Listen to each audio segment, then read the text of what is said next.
성령님 좋은 아침입니다. 이 시간 성령님을 초청합니다. 오늘도 내 안에 오셔서 하나님을 기쁘시게 해드릴 것을 소원하게 해주세요. 오늘 말씀을 통해 구체적으로 무엇을 해야 할지를 깨닫게 해주세요. 깨달은 것을 삶 속에서 실천할 수 있도록 도와주세요. 아멘. 오늘 함께 나누실 하나님 말씀은 베드로전서 2장 11절에서 17절까지 말씀입니다. 사랑하는 자들아, 거류민과 나그네 같은 너희를 권하노니 영혼을 거슬러 싸우는 육체의 정욕을 제어하라.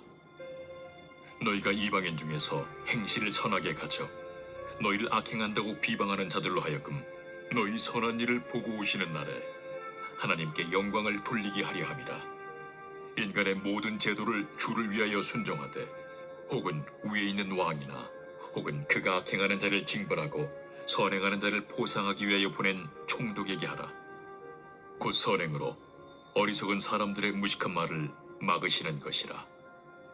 너희는 자유가 있으나 그 자유로 악을 가리는 데 쓰지 말고 오직 하나님의 종과 같이 하라.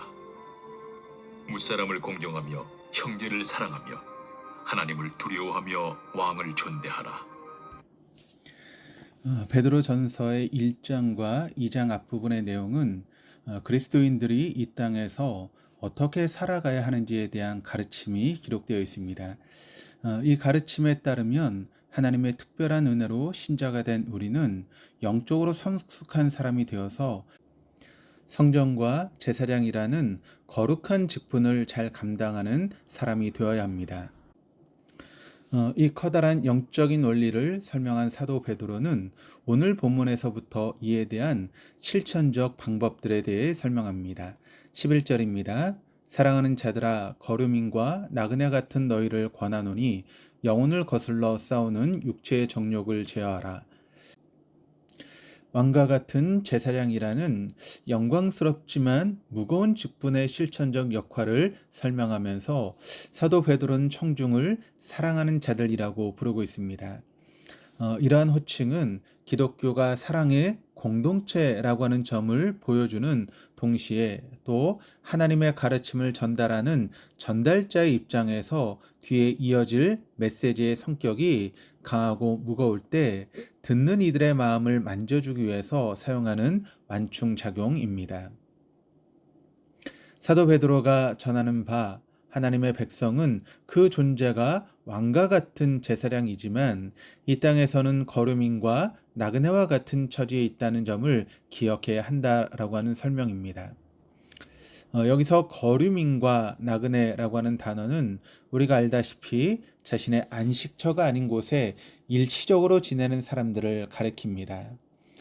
그런 점에서 우리 그리스도인들을 향해 거류민과 나그네라고 하는 단어를 사용하는 이유는 우리가 살아가는 이 죄악된 세상이 우리의 진정한 고향이자 안식처가 아니기 때문입니다.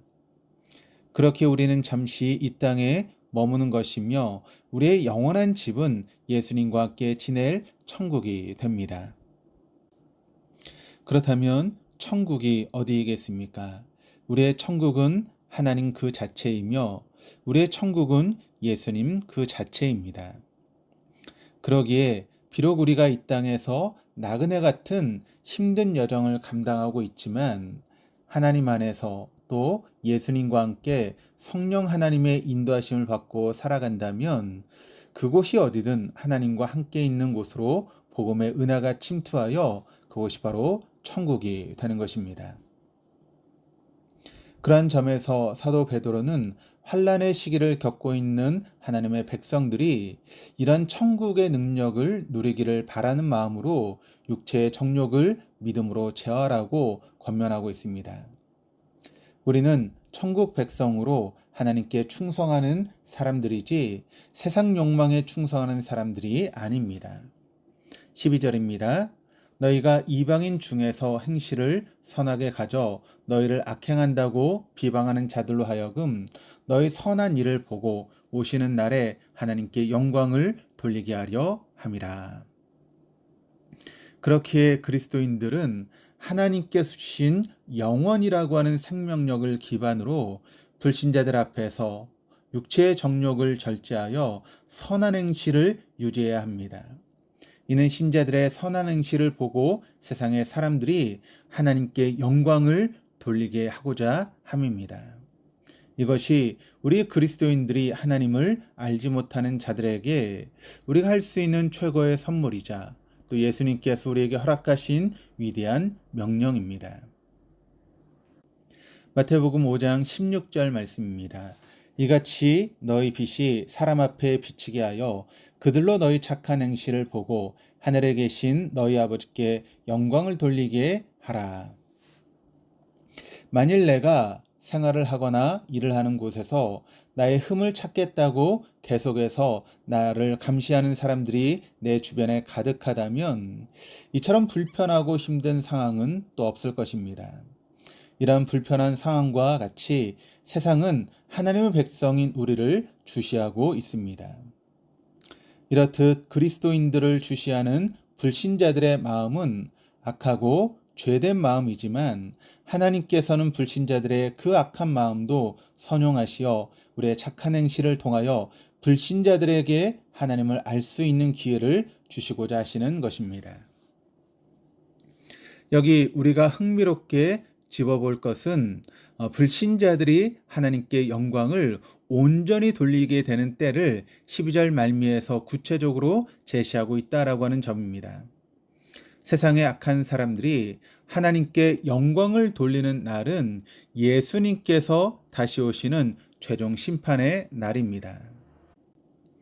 이를 반대로 말하면 예수님의 재림 때까지 우리 그리스도인들을 향한 세상의 악행과 비방은 계속될 것이다 라고 하는 점이며, 이를 대항하여 우리가 감당해야 하는 신자들의 역할은 계속해서 스스로를 절제하며 선한 행실을 보여주는 것입니다. 13절 14절입니다.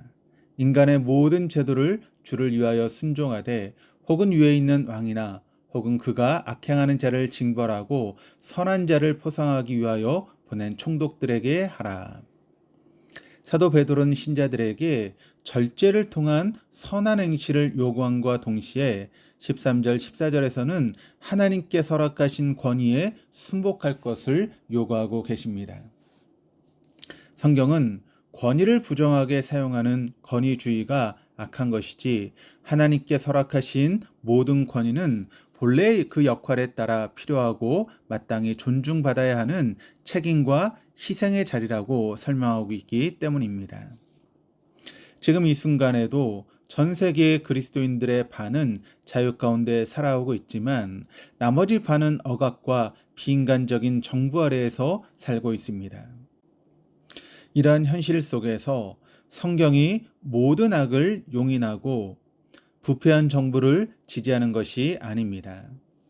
하나님을 알고 하나님 말씀을 따르는 그리스도인들은 악행을 요구하는 권력에 대해서는 거부하면서 이와 동시에 하나님께서 이 세상을 통치하기 위해 만들어 놓으신 여러 권위에 대해서는 존중하는 태도를 가지는 것이 우리에게 꼭 필요한 역할이다라고 하는 것을 설명하는 것입니다.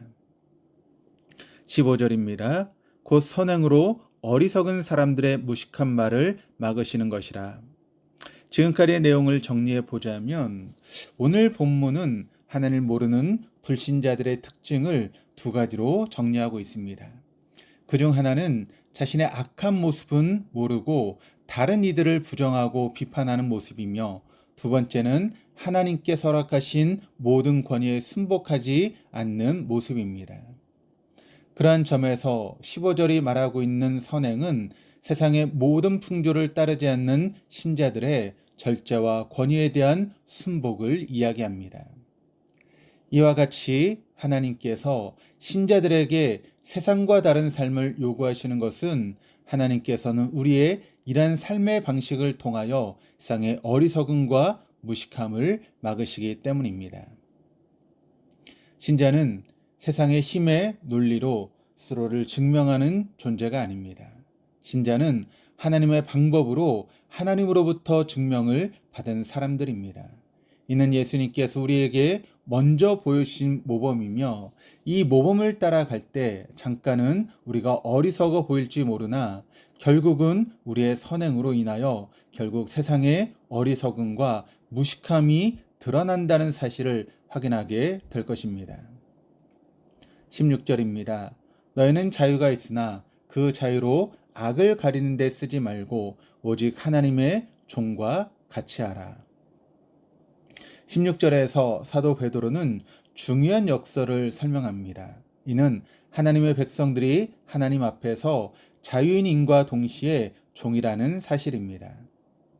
우리는 예수님께서 허락하신 복음으로 말미암아 진정한 자유인이 되었습니다.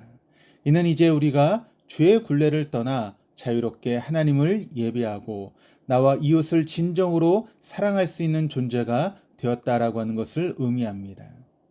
이에 대해 로마서 8장 1절 2절은 이렇게 설명을 합니다. 그러므로 이제 그리스도 예수 안에 있는 자에게는 결코 정죄함이 없나니 이는 그리스도 예수 안에 있는 생명의 성령의 법이 죄와 사망의 법에서 너를 해방하였음이라. 예수를 알기 전 우리는 죄에 묶여 하나님을 알 수도 사랑할 수도 찾을 수도 없었던 비참한 존재였습니다. 그런 우리가 하나님을 바라보고 또 찬양하며 말씀을 듣고 따를 수 있는 자리까지 나아갈 수 있게 된 것은 죄에서 우리를 자유롭게 해주신 예수 그리스도의 복음의 능력 덕분입니다. 이제 이 자유를 얻은 우리는 비로소 예수님께서 주신 자유와 함께 하나님의 말씀 앞에 종이 될 수 있는 자격을 갖게 된 것입니다. 과거 우리가 죄의 종, 죽음과 사망의 종이었다면 이제 우리는 생명의 종, 하나님의 말씀의 종이 될 수 있는 놀라운 능력을 얻게 된 것입니다. 마지막 17절입니다. 무사람을 공경하며 형제를 사랑하며 하나님을 두려워하며 왕을 존대하라. 우리는 하나님으로부터 자유를 얻었기에 그 능력을 따라 자신의 욕망을 절제하여 선을 행하며 권위자에게 순종하며 무사람들을 공경할 수 있게 되는 것입니다. 이것이 우리를 향한 하나님의 뜻이자 세상을 향해 우리가 하나님을 증명하는 가장 확실한 방법입니다. 우리가 하나님 말씀에서 분리되면 천국 백성의 주권을 행악자들에게 빼앗기는 것과 같습니다. 오늘 기도의 자리에서 하나님께서 가르쳐 주신 이 거룩한 가르침을 따라 주님과 함께 선행을 믿음으로 감당하는 우리 모두가 될 수 있기를 주님의 이름으로 축원합니다. 기도하시겠습니다. 죄에서 우리를 자유롭게 만들어 주신 하나님 아버지, 우리에게 주신 자유와 복음의 능력이 얼마나 크고 놀라운지를 다 깨닫지도 못한 채 과거 죄된 본성을 따라 살아왔던 우리의 지난 날을 회개합니다.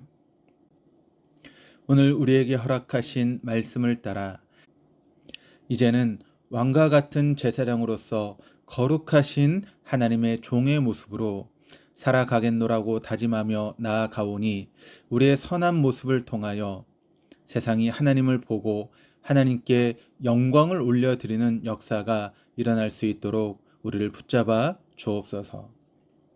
우리가 다시금 복음의 능력으로 돌아가 하나님께서 허락하신 힘과 능력으로 우리에게 맡겨진 믿음의 일들을 각자의 자리에서 묵묵히 감당하는 우리가 되게 하여 주옵소서. 감사드리며 예수 그리스도 이름으로 기도합니다. 아멘.